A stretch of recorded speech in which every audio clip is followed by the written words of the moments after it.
السلام عليكم، ازي حضراتكم عاملين ايه؟ فيديو جديد مع بعض فيديوهاتنا في ازاي تشطب شقتك، ولكن في السلسله بتاعت متقلق شلاتين. دايما اللي بشوف ديزاين منتشر جدا في بالذات في الشاور روم. موضوع ان هم بيحطوا الجريلا او الصفايه، بتكون بيعملوها في نص الشاور ويبداوا يعملوا الخطوط بتاعت الفواصل بحيث يظبطوا الميل، فبيخلوا الصفايه في الاخر سواء 10 في 10 او اكبر اقل وات، بيخلوها في سنتر الشاور.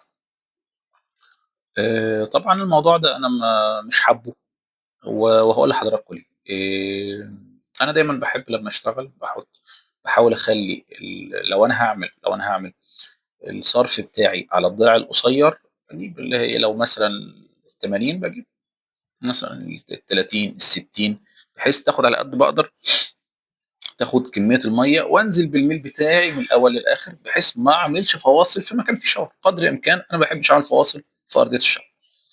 طب لو في الاتجاه الطويل بجيب ال90 مثلا او حاجه وبحطها، بحيث برضو تاخد اكبر كميه ميه ممكنه. وفي نفس الوقت النقطه المهمه يا جماعه، لما هم بيحطوا البلاعه في سنتر الشاور، فمثلا سي لو هيركبوا البلاعه مثلا اللي هي التاتش مثلا، الجريلا التاتش 10 في 10، فدي مشكله. انا واقف دلوقتي باخد الشاور فين؟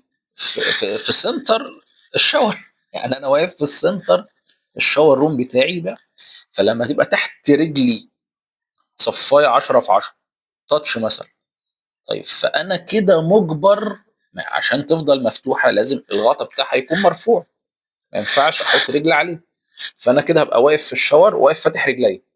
يعني انتوا متخيلين واقف عامل زي الفرخه كده، واقف فاتح رجلي وعمال بتحرك كده، وكل ما اجي غصب عني انا صابون وكده وانا عينيا مقفوله، رجلي تيجي على الغطا تقوم قافلاه. طب ما الميه هتتعمل، الميه مش هتصرف، لا يبقى محتاج اقعد ادوس تاني وابعد رجلي واخلي بالي.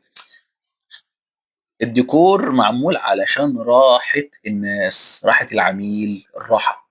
فافكار الديكورية اللي انا بعملها بفكر ليه.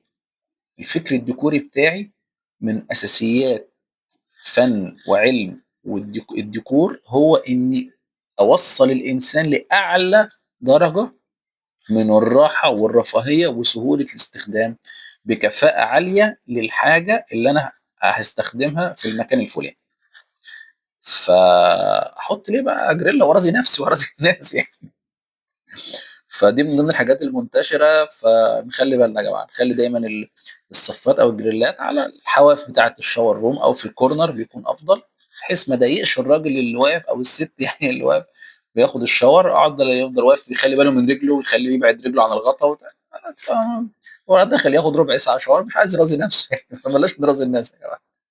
خلي بالنا من النقطة المهمة دي، وإن شاء الله فيديو مع بعض فيديوهاتنا. ما تقلتش الأداء. سلام عليكم.